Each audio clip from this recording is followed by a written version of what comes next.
everybody.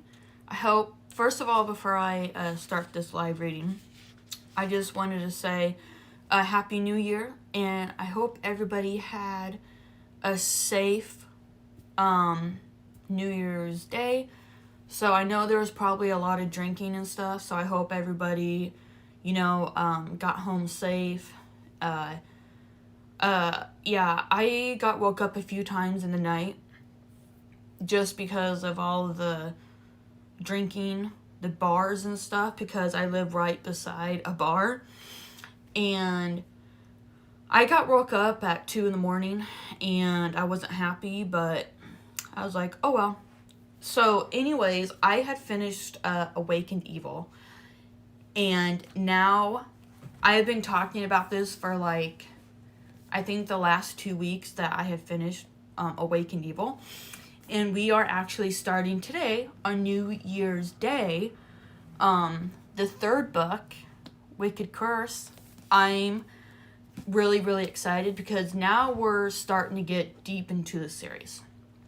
And we are going to be meeting a lot of new characters that I left hints in Awakened Evil, and of course in The Wish. And yeah, so let's just go ahead and get started. Let's get started, Batman. Okay, so before I read, so when you first open this book, there's 3 lines right here. It says, a potion to save a life, a wicked curse with a deadly twist, in the darkest spot, a spell book awaits to be found. So I just really, I had to read that. So this book is really thick and long. So, hey Batman. So I really hope you guys don't mind. There's a lot of chapters and I am so excited. Okay. So this, I'm going to be reading chapters 1 and 2 because the chapter Ingas are so short. I don't want to read just have one live reading for chapter 2 when it's really short. So okay, so this is chapter 1 from Wicked Curse. I just about said Awakened Evil. Let me take a drink of my coffee. We're having a snowstorm in Knoxville, Iowa right now. Really, really bad. It's been snowing since 6 o'clock this morning. Okay. So this is chapter 1. 5 crows rested on a fallen tree that laid on its side. Caw, caw, caw. Olivia stood there speechless as she stared ahead. A speck of sunlight laced down from the gray clouds. Wait a minute. Why was it so damp and cold? It wasn't like this before. It was sunset and not so dark yet. Olivia followed Gina down the rotted steps. She gripped the loosened rail, taking one step at a time. Gina stopped. I guess we follow that path. Olivia and Gina made their way further down it. It was a good thing Madison and Richie didn't come with, or Neve and Horace. Olivia wondered where they ran off to after Inga appeared. She would have ran too if Tyler hadn't been there. She hoped they didn't get caught by Inga or the demons. The path came to a dead end. Giant trees stood tall on the sides. Twigs and brown leaves were scattered across the dirt in front of her. Olivia looked up at the gray sky with no movement and then noticed a bright white mist hovering above the ground a few feet from her. A heavy feeling pulled her towards it. What is that? It grew brighter and wider to the point where Olivia had to blink and look away. Tiny sparks like glitter appeared in it. Wow, it's beautiful. Olivia stepped forward and lifted her hand. Gina's voice in the background faded. All her attention remained focused on this white mist, and she had to know what it was. Olivia, no! Gina yanked her back just as a bright light expanded from the mist. Olivia fell backwards to her bottom. Once the mist was gone, Olivia sat up and saw a bright light with a mixture of colors shining past her shoes. Whoops, my bad. Olivia, what did you do? Olivia stared at the glowing white mist and thought it looked like a milky wash. Where did it come from and what it led to? Olivia stood and looked at Gina. You want me to go first or you? We both can. The thought of Tyler waiting for her on the other side urged Olivia on. She stepped through the mist. A cool breeze blew past her face and over her shoulders.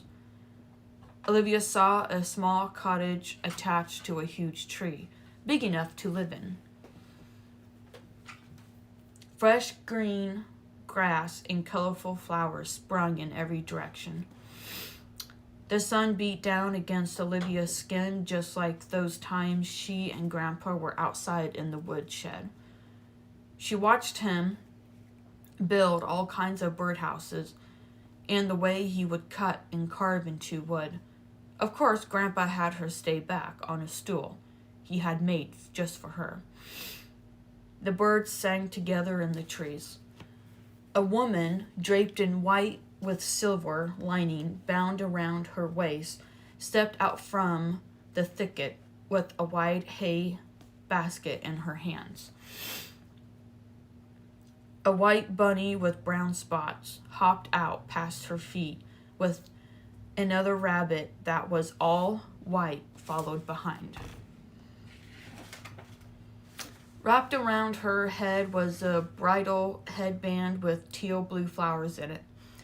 They looked like the blossoms her mom had always planted and grew throughout the springtime. They were called comfrey, one of her mom's favorite flowers. Around one of her wrists were strings of rope with little buds. One squirrel, after another, scurried past the bushes and up the trees. The woman's long blonde hair stopped at her hips. Gina, about time you showed up. She softly smiled, then paused by a bush with a cluster of colorful flowers. A deer with large antlers walked out in the open and stopped. It glanced over at Olivia and Gina as its ears twisted and then nibbled on some fruit that had fallen to the ground from the fruit bush close by this woman. Olivia noticed that Gina stared at the woman as if she did know her. Who are you? She looked back at Olivia, then Gina. Ask Gina. She then sat the hay basket on the ground and picked some flowers and placed them in the carrier. She picked a small blossom and fed it to the large deer, rubbing its neck, smiling at it. It's you, Gina pointed at her. You're the one that I kept seeing at the Cannonball's house, in the young couple's apartment downtown, and in my house. That was you, wasn't it? The woman grabbed the basket and rested it on her hip. She looked back at them with a friendly smile.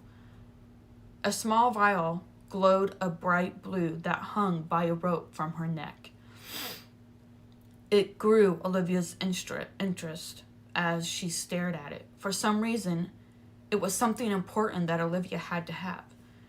I thought I was going to have to come and rescue you two again. The woman stopped by some dandelions and picked a few. I'm Belinda. It's nice to finally meet you two in person. Can you help us? Olivia asked. That's why I brought you here, Olivia. She placed the weeds in the basket. How do you know my name? I know more about you, Olivia, than just your name. I know why you wanted to come here. I know you took the wishing stone from Inga, and I know you made the wish and bad things happened to you. Olivia gripped Gina's arm and didn't know what to say or do. Was she psychic too? Belinda closed her eyes and tipped her head back. Olivia watched her eyebrows twitch. Was she seeing? What was she seeing? Her eyes opened and let a breath out and looked straight at Olivia. He's suffering.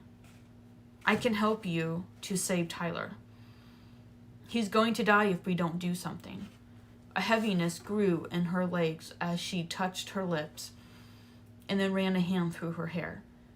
The heavy wooden door to the cottage opened. Come in, you're safe.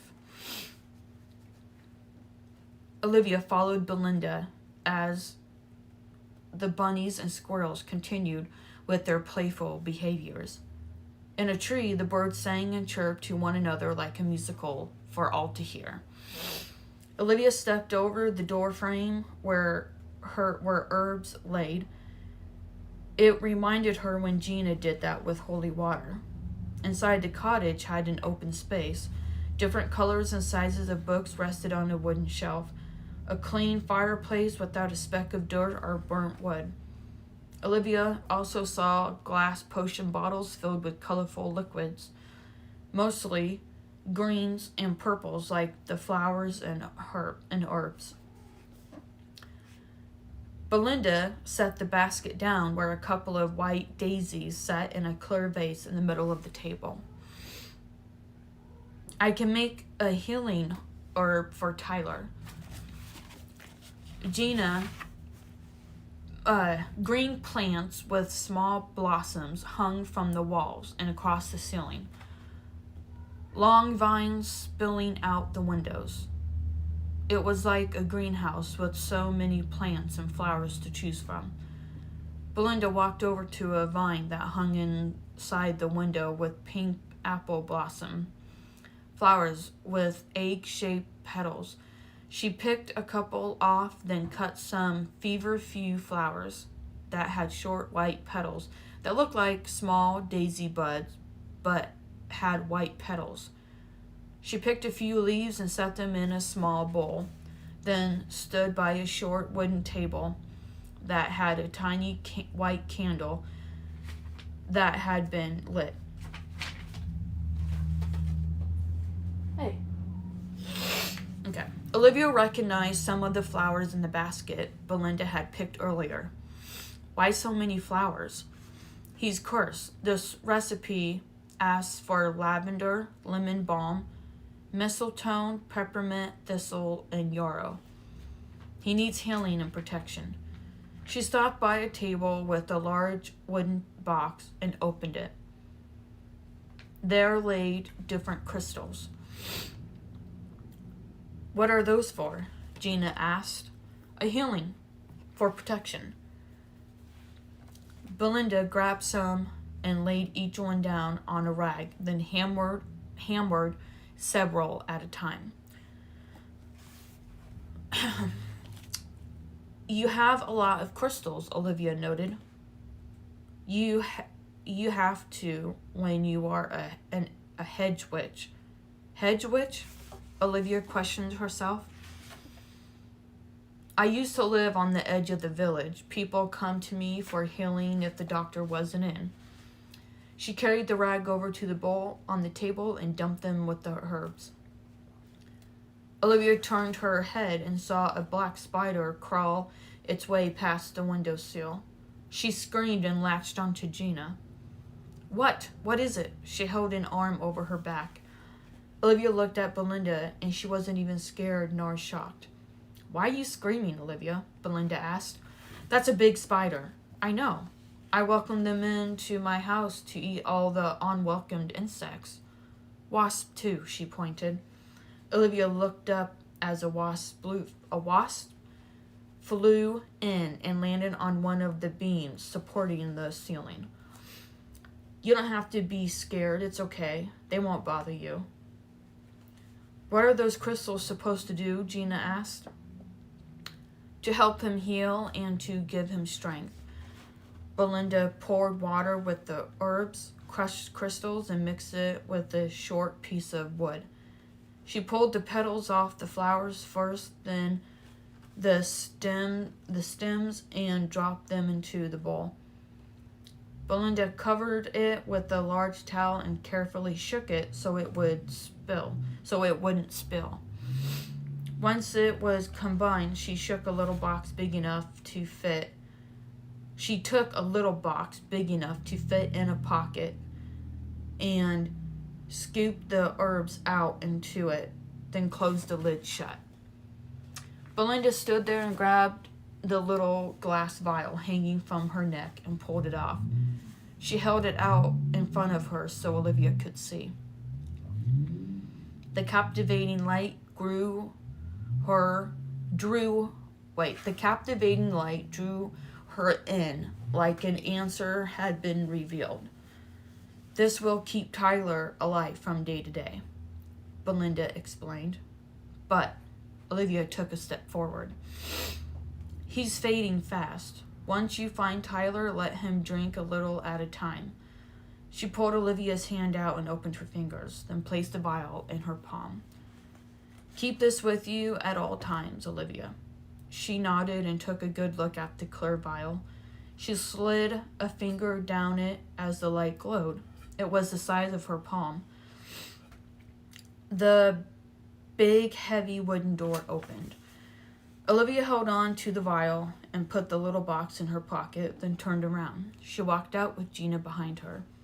The colorful light appeared like before. Olivia looked back at Belinda as she stood there with both hands behind her back. Olivia stepped into the light. A cool breeze traced her cheeks and arms. Once she was out the other side of the light, Gina followed behind. The light then vanished. Okay, so this is chapter 2. For miles, Gina saw the gloomy, expanded sky. She watched the clash of lightning flash from one cloud to another. The large winged beast rested in the highest tree tops, watching and waiting. Fallen trees and large stones laid by an open field where Tyler stood in front of Inga. She grabbed hold of the black skinny vial that hung from her neck and yanked it off, tearing the rope. She pulled the cork off and watched wisps of vapor rose out of the vial. It swirled into his mouth and nose. You now belong to me, Inga said. A clash of light snapped across the dark sky. Once you are fully developed, you will obey my orders and do what I say and what I want, or you shall die. A loud bang of thunder rumbled underneath her heels, giving her more positivity and power, something she'll need to complete her goal. Do you understand me? Yes, Master, Tyler said, his voice already changing, something she had achieved. Inga sneered, crushing the empty vial in her hand. The crowd of flying demons stomped their large claws against the ground and roared to one another. Peter. Oh, what are you doing? What are you doing?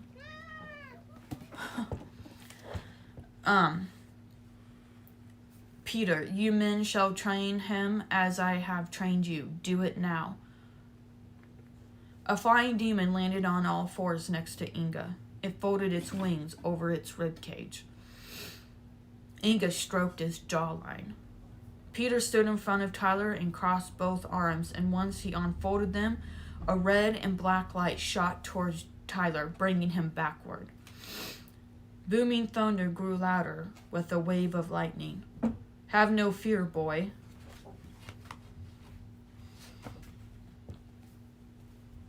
Inga said. Joseph and Mark stood there laughing. Tyler got back up and clenched his fist. Peter mesmerized a black ball between his palms. Red flames surrounded it. Catch this, or I shall punish you. Peter cast the ball. Tyler caught it with both hands, then shot it back at Peter with a push. It hit him in the shoulder, flipping his body in the air. He landed on his front with a thud, then looked up at Inga. She stood there staring at Tyler with a cruel smile. Good, you're learning. Inga watched and evaluated Tyler's strength and weakness.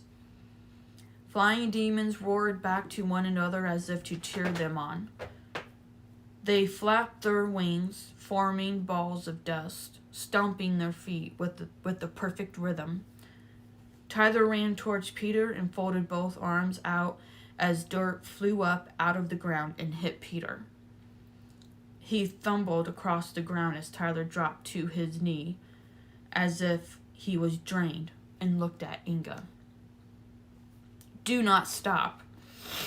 The more you fight, the more you gain each other's powers. Continue. Inga walked across the field towards the cabin. Woo! Okay. So there's already a lot going on right there. So Olivia and Gina have arrived in 1692.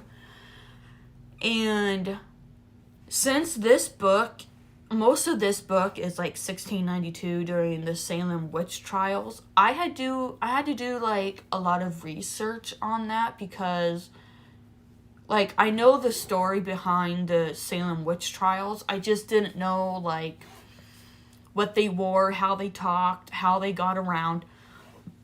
I had to do a ton of research on that. And when I did that, then I could finally write that chapter, the first chapter.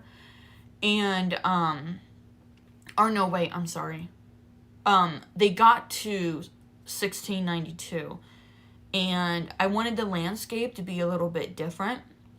So they get there, and they end up meeting Belinda. So now we know, if you are reading the second book, and you keep seeing, like, the white mist of the woman, and you have no clue who it is, well, now you know. It was Belinda. So that's why I like doing hints from one book to another. Like, okay, I already talked about that. But anyways, so I did that. And so since I'm a nature girl, I love plants and trees and animals. I really wanted Belinda to have that part of her character. So when we first meet Belinda, she's like communicating, I'm guessing, with the animals. There's like squirrels and bunnies, and there's deer. I chose the deer because my dad was a hunter. My stepdad, Charlie, he hunted deer. And I was like, okay, I'll do a deer with big, huge antlers. And so I did that.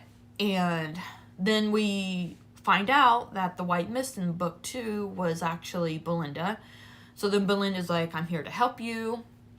And I had to do research about like different flowers for their meetings and what they can do to help a person.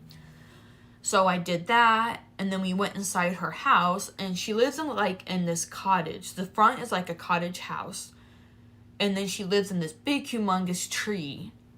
Like on the inside, like you can actually live in it because the tree is like so big, like the Avatar trees, that movie. So I did do research on that, and then so we go inside and we see the inside of it, and so Belinda's like making this cream, that she can use to help Tyler, and then there's like this vial, not this, but there's like a vial probably about this tall, not this big, but something similar to this. And she says, I can give this to you. It can help Tyler. So that's what happened in chapter 1. Chapter 2, I had a lot of fun to write because I was writing about like the flying demons. So Inga has Tyler, and he has fallen under the grasp of the Wicked Curse spell. And it is a spell, but it's called Wicked Curse because, like, It's also a curse, but she made it into a spell.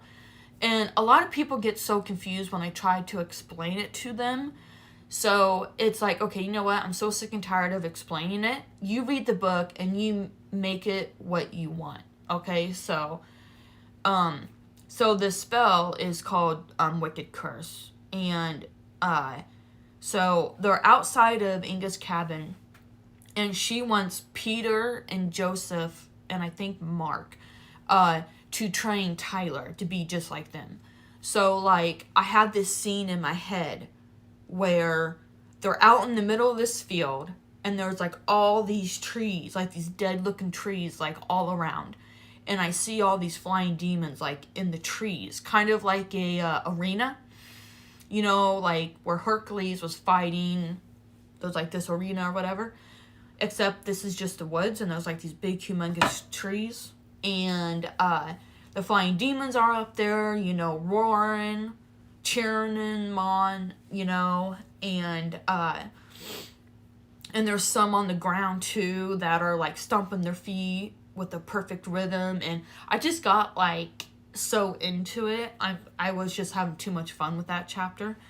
And I think I was trying to get more into the flying demons because like I didn't explain them enough in the first or the second book, because the second book is like probably about this thick right here probably, and this book is this thick.